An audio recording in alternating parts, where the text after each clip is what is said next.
5 minutes on the clock. Let's sit back, have a seat into a child's pose with the hands out in front. Active child's pose, it's a nice way to loosen up the lower back and the hips. So we're going to release the hips, bring them in between the hands into a cobra. Full extension of the hips and the back, and then we're pulling it back. Have a seat. Don't feel like you need to force this. If your range of motion is not as big as mine, don't force it. So if, let's say, for example, if you get here and your back starts to feel maybe a little stiff, don't go all the way down. It's actually more beneficial for you to stay small with your range of motion, and then little by little, it will start to relax and release. Okay, next one, we're gonna have a seat. Knees bent, feet flat on the floor. Try to go from this position to more of this position. Arch the back, open up the chest, roll the hips to the side as the knees go down, and then to the other side. So this is like an upright knee drop, side to side, keeping that lower back in that good extension.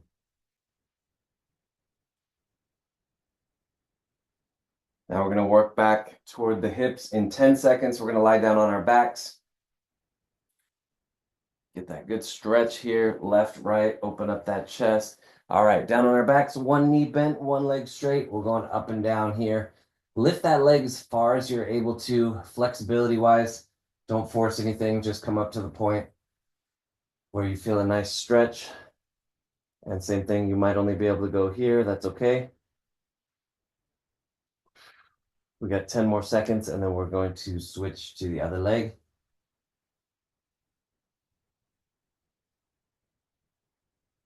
Okay, switch, other leg goes out.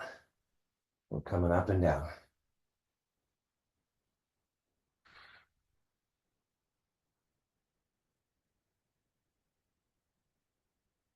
Yeah, 30 seconds on this leg. Just quick assessment. Ask yourself if this one feels about the same as the other side, or maybe it's tighter, easier, harder. Up next, we're doing a glute bridge. Let's bend that knee. Feet on the floor. Let's go up into a bridge, lower back down.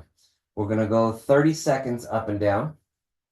Then we're going to follow that with 30 seconds of an up and hold glute bridge here. So very important, focus on the glutes here. The hamstrings and the lower back are also doing a little bit of work, but make the glutes do most of the work, and we'll get a chance to isolate with some focus here. Right now, up and hold. So glutes, squeeze your glutes even a little bit tighter so that your lower back doesn't have to do so much work. But if you do feel your lower back, it is working, but your glutes should be working harder. That's one really good way to get tension long-term out of your back, is to get your glutes and your hamstrings much stronger. All right, let's go down. Let's cross one ankle over the other knee. I'll give you an option here. Here's choice number one. It's a little bit easier. Number two is hip flexor lift. So you can lift up and down right here. So again, right here or right here. Or you can alternate between the two like I am right here. We've got 15 seconds and then we'll switch to the other side.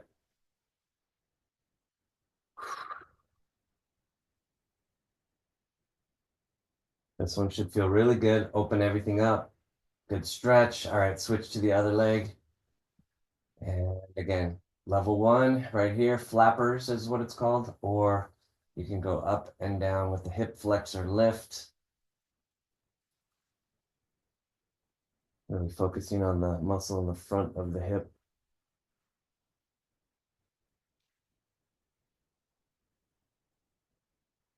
Get ready. We're going to flip over for the last 30 seconds in 3, 2, and 1. Let's flip over.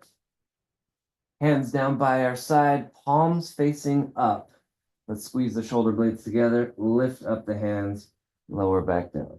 Squeeze the shoulder blades, lift the hands, lower back down. Working the mid and upper back here. Make sure your shoulder blades really move a lot. We don't want them to be frozen. Great job with this little sequence today.